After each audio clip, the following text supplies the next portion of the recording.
How to make Ankara fascinator.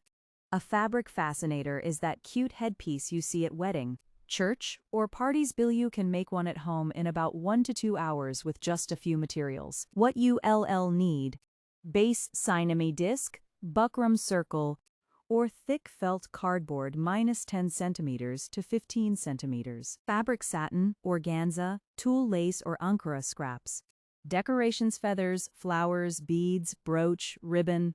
Tools needle, thread, hot glue gun glue stick. Scissors, wire for loop iron. Step by step. 1. Cut your cinnamon buckram into a circle or teardrop shape. 2. If using buckram, lightly steam to hold the shape. Cover it with your main fabric by gluing the edges underneath. Add fabric details.